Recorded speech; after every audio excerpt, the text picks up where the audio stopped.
猫の目が光る本当の理由。暗闇でピカッと光る猫の目。これ、自ら光らせているわけじゃないって知ってました？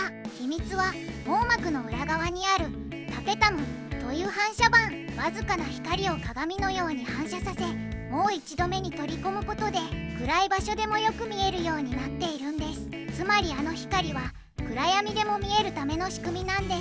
このおかげで猫は人間の約7分の1の光量があれば夜でも鮮明に周りが見えています。ちなみに光の色が緑色や黄色なのは網膜の細胞がその色を反射しやすいからと言われています。